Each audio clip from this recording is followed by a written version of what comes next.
oído ese rumor, pero nunca le pareció digno de crédito que se haya desvivido. Y ahora la brutalidad de la afirmación lo aturdía. ¿Cómo? ¿Por qué? Estaba hasta el cuello de compromisos y sin manera de solventarlos. Pero acababa de casarse con una mujer muy rica, esa Grajales de Chiapa. Ella no quiso soltar ni un centavo para ayudarlo. Maldita. Descubrió que Ernesto solo se había casado con ella por interés. Las tierracalentanas no son tan mansas como nuestras mujeres. No se lo pudo perdonar, pero después, ya viuda, ella misma fue a buscar a los acreedores para pagarles. ¿Murió intestado? Dejó una carta con sus últimas recomendaciones. ¿No hablaba de mí? No. ¿Por qué? Porque soy su hijo. No eres el único. Nunca te reconoció. César había pronunciado estas palabras sin ánimo de ofender. Para él era tan natural el comportamiento de su hermano que no se preocupaba siquiera por contarle un atenuante, por encontrarle un atenuante, una disculpa. Pero si se hubiera vuelto a ver tras de sí, habría encontrado el rostro de Ernesto con una marca purpúrea como si acabaran de bofetearlo. Todo él temblando de cólera. No podía contradecir la aseveración de César, por lo que había dicho era verdad. No, no era cierto que perteneciera a la casta de los señores. Ernesto no era más que un bastardo de quien su padre se avergonzaba, porque cuántas veces pretendió aproximarse a él, siguiendo los consejos de su madre, sus propios deseos, su propia necesidad. Fue despedido con una moneda, como si fuera un mendigo, y a pesar de todo, él había querido a ese hombre que nunca consintió en ser para su hijo más que un extraño.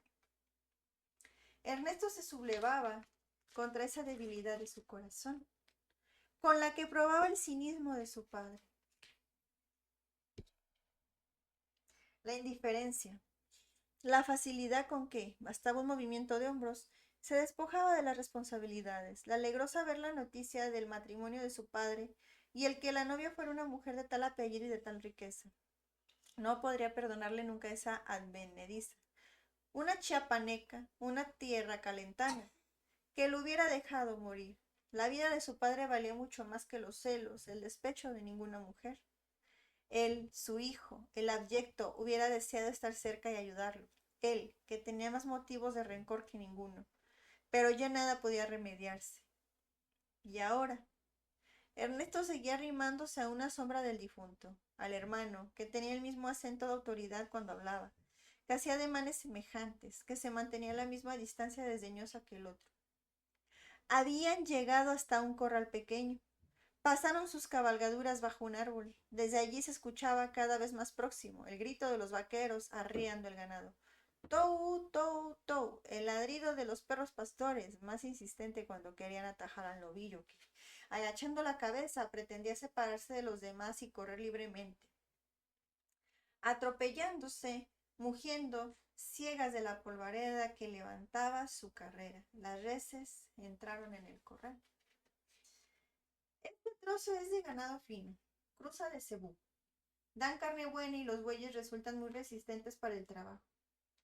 Pero son bravos y los partideños huyen de esta raza como de la peste. Míralos peleando. Los toros se trenzaban de los cuernos y en un forcejeo rudo y sin desenlace. La mirada torva, sanguinolenta, las pezuñas golpeando amenazadoramente la tierra, el bufido caliente y ronco. Los vaqueros vaciaban bolsas de sal sobre las canoas de madera. Los animales se precipitaron a lamerla con su lengua gruesa y morroñosa. Sin cesar de rumiar, las vacas dilataban los ojos maravillados, enormes, buscando a la cría recién nacida, empujándola con delicadeza a probar este grano colorado y vidrioso.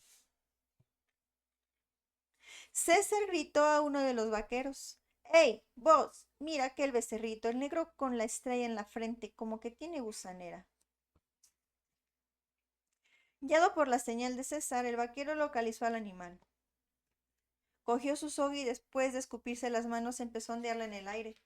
El becerro tiritaba cerca de la vaca y no se dio cuenta del momento en que el lazo de la soga ciñó su garganta. El vaquero corrió al poste más cercano y allí enroscó la soga y empezó a jalar. El becerro bramaba, con la lengua de fuera, debatiéndose, pero no por mucho tiempo. Otro vaquero le manió las patas para derribarlo. Se retorcía, como en un ataque convulsivo, pero no pudo soltarse.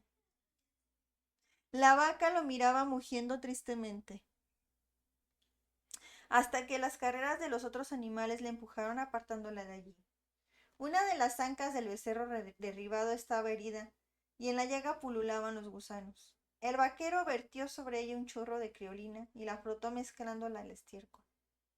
El becerro soportaba esta operación con un semblante extrañamente inexpresivo.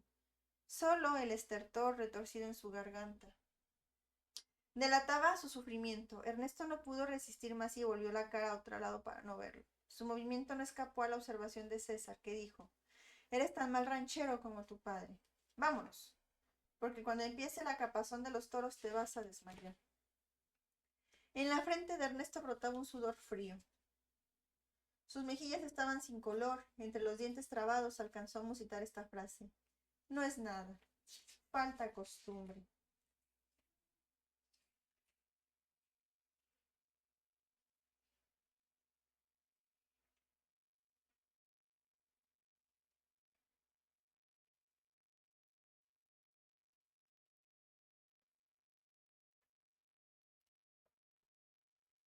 Continuamos.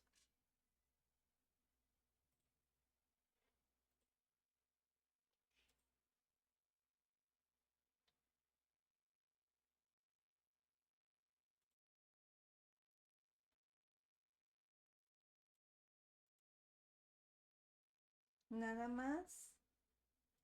Permítanme para poder hacer de este en vivo un,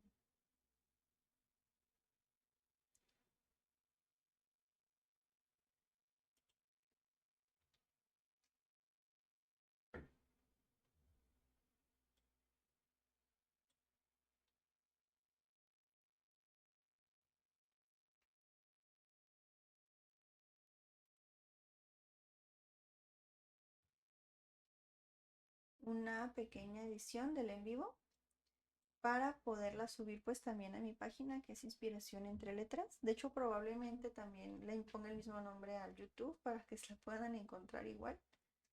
Siento que sería lo mejor, más práctico, que ya puedan tener ambas páginas con el mismo nombre, ¿verdad? Entonces, me pueden encontrar en Facebook buscándome como Inspiración entre Letras, ¿ok?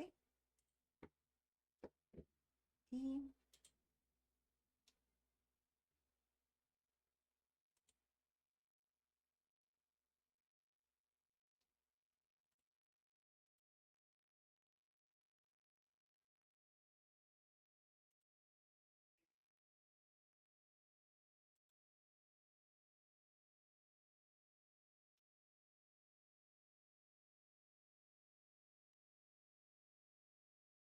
ok, ya con más calma lo checo para no entretener más el en vivo. Continuamos.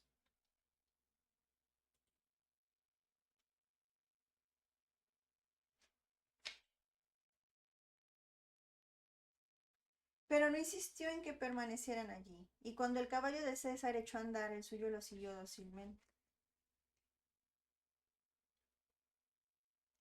Quiero que conozcas el cañaveral. La cosecha de este año promete ser buena.